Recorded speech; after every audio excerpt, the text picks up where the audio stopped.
And of course, we are here to talk about the events that have happened for us overnight. It's been around 24 hours or so in that part of the world, in Israel. First, can I just get your thoughts when you first heard about them? What went through your mind? Absolutely. I was in disbelief. This is pretty unprecedented, even with the escalating violence in the area for the past, I would say, like 3 years. And of course, things are still evolving. Things are still changing. We've heard from a few senators, and we've heard from the mayor. People pretty much condemning the attacks. Some people throwing their support behind Israel outright. What are your thoughts on that?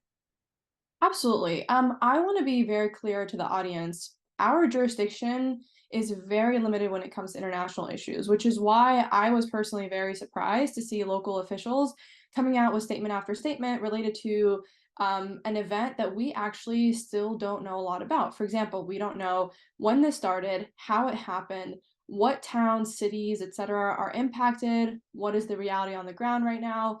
Usually, in situations like this, the best practice is to wait for information to come out before we start jumping to conclusions. And so I was incredibly surprised to see that sort of immediate reaction without any, you know, moments pause to figure out what's actually happening on the ground. And I know that, again, still evolving. We only know a little bit more than we knew this morning. What is your understanding of how things are playing out? Absolutely. So, first and foremost, this is not happening in a vacuum. And as I said in my statement earlier today, the sad reality is that this is the culmination of escalating tensions in an area that has seen tremendous violence and that has seen tremendous, frankly, policy failures. What we are seeing is leaders' inability to come to a peaceful resolution and a just resolution for the people who live there. It is no secret I'm a Palestinian, my family's Palestinian, my grandparents, most of whom have now passed away before ever seeing their homes again. And so there's a lot of injustice happening here. And at the same time, it is important to understand that when we come out and make these kinds of statements, it is completely okay and we should be condemning violence and terror, but we should also not ignore the context because then that sets us up to repeat the same policy failures that led us here.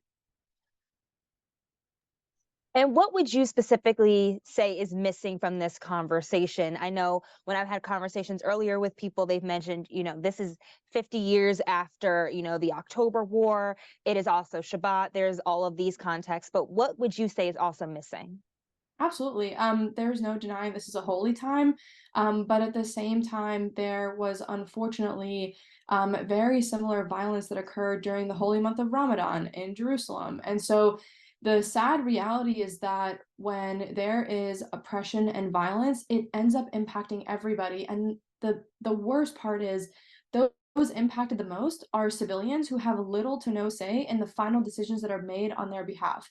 I want to be clear, this is why, and I really do sincerely mean it.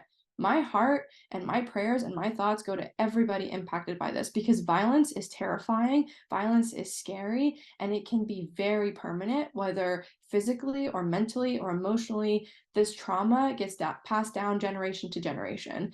And so it is incumbent upon us to ensure that there is an immediate ceasefire, an immediate de escalation, so that there's no further harm.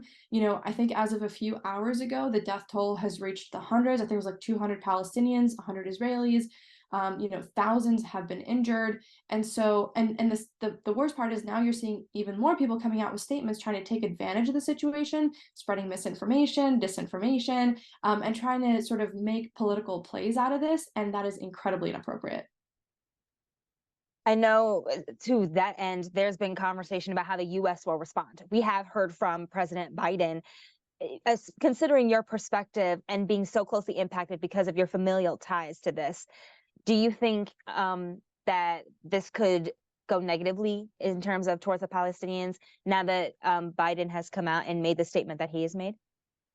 Yeah, I mean, again, what is happening in the region isn't happening right now in the past 24 hours. And so it's not like one statement in one day is going to sway what happens on the ground. escalation happens regardless of what we do or say, and why it's incredibly important that as we figure out a path forward, it includes everybody involved in this issue, right? That does include Palestinians, because with previous treaties, previous peace agreements, previous sort of any policy positions, it's always been, let's figure out what we want to do first, and then we'll pull the Palestinians into it. And that's just not sustainable. And again, what ends up happening is so much innocent life is lost, so many people are hurt. And I just want that to stop. A lot of us that have grown up in this era have seen so much escalating violence year over year, and we are sick of it. There are ways to move forward that are just and that will, not necessarily make everybody happy and give them everything that they want, but it at least creates a better path forward than the status quo. I've heard this argument, and we've had this conversation also in our newsroom. Like, Hamas is not a representation of Palestine. It is unfortunately a group that is acting and kind of pulling, as you mentioned, the country into it. What do you think? Would you say that's fair? And what else should people keep in mind? Absolutely. I mean, it's important to keep in mind that the Palestinian areas are not actually connected. The Gaza Strip, it sits on the Mediterranean Sea, the West Bank borders Jordan, and then even within the West Bank, there are massive illegal settlements that have now cut up the West Bank itself, so that if you don't, for example, have the right license or the right passport, you can't actually go on certain roads. And so it's not like there's a contiguous Palestinian one voice authority that is able to speak on behalf of everybody. And that's why I've been incredibly careful to say that it is, I don't speak on behalf of all Palestinians either. My goal is to urge for de-escalation and a reduction in violence and tension, because the people being most impacted are the most innocent. And so when people think about this, when they make their political commentary, when they decide to set aspersions on an entire group of people, it's incredibly important to remember that this is a diverse group of people, that this has been an ongoing issue, and that we can't keep ignoring the realities on the ground, because all that's going to do is just keep kicking the can down the road until the next escalation and the next set of violence, and then more people are going to get hurt. Ooh. And to that end, what do you think is most important for Georgians to keep in mind and understand as we continue to learn and try to engage with information that we are getting about this? Absolutely. We live in a world that has major empathy gaps, and I sincerely hope that people continue to remember the innocent people most impacted by this and those that are being the most hurt. Again, there are things at play here that are so much bigger than the people currently, living under siege, living under bombs, living under threat of violence, who are now scared to go to sleep, who are now in shelters, who some of whom can't seek shelters because they don't have access to shelters. And so, I really hope that Georgians remember that as people start to trade off statements and, pass on political points, that there are real people being impacted by this. And the other piece of it is that as local officials, I'm not talking about Congress, I'm talking about local officials, we don't have a role to play in international issues. And continuing to fan the flames of hate is not going to make the situation better. And so, you know, I have been incredibly lucky that my constituents know that I always have an open door. They can always come to me for support. And I hope that, those who are watching this understand that there are divisions of power within government. Our role is a very local one, but at the same time, there are things we can call for, like de-escalation and peace and a reduction in violence, that will go a long way to those that need it most.